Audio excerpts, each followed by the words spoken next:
যখন রমাদান আসে তখন রমাদানের দুনিয়াবি প্রস্তুতি আপনার ঠিক আছে। রমাদান আসবে, সুন্দর জামা পাঞ্জাবি পরব, রমাদান আসবে, বাজারের তালিকা আপনার ঠিক প্রস্তুতি আছে। কখন মাছ খেতে হবে, গোশ খেতে হবে, কি পরিমাণ খেজুর, ছোলা, কি পরিমাণ আপনার বেগুনি, পেঁয়াজু, তরমুজ, সব দুনিয়াবি এগুলি ঠিক আছে।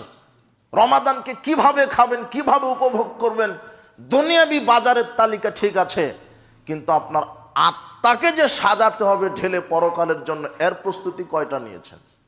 এভাবে নিতে হবে যে আমি রমাদানকে কিভাবে আমল করব। আপনি বলছেন যে সাহারিতে কি খাওয়া হবে, ইফতারে কি খাওয়া হবে, আগামীকাল কি খাওয়া হবে, বাজারের লিস্ট করতে, বাজার করতে, খাওয়া দাওয়াতেই ব্যস্ত থাকলেন। পরকালের জন্য রমাদানে আমল কি করলেন?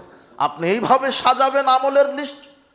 আমলের লিস্ট সাজান যে ইফতারের পরে কি আমল করা যায়, এশার সালাত জামাতের পরে কি আমল করা যায়, ফজরের সালাতের পরে কি আমল করা যায়, সারাদিন সিয়াম থেকে কি আমল করা যায়, কখন কোরআন তেলাওয়াত করা যায়, কিভাবে দান করা যায়, কিভাবে তাসবিহ তাহলিল করা যায়।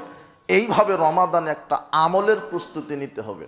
কিন্তু আমলের প্রস্তুতি খুব কমই থাকে, খাওয়া দাওয়ার প্রস্তুতি আমাদের ঠিক আছে। এটা থেকে সতর্ক যেন থাকা হয়। শয়তান আপনাকে ব্যস্ত রাখবে দুনিয়াবি কাজে। সিয়াম রেখেছেন, সময় কাটছে না, গীবত করছেন, তাহলে সিয়াম থেকে গীবত করলে সিয়ামের কোনো লাভ নেই। এই জন্য রমাদানকে মূল্যায়ন করতে হবে ইমানের সাথে। আল্লাহর নবী এ কথাই বলছেন, যারা ইমানকে নিয়ে মূল্যায়ন করে, ইমানের সাথে নেকির আশায়, ইমানকে নিয়ে নেকির আশায় মূল্যায়ন করতে হবে রমাদানকে। এটাই হলো রমাদান। এই জন্যই রাসূল সাল্লাল্লাহু আলাইহি ওয়াসাল্লাম বলছেন যে রমাদানে যদি পুরো ইমান নিয়ে রমাদানকে কেউ মূল্যায়ন করে, তার বিগত সব পাপকে ক্ষমা করে দেওয়া হয়।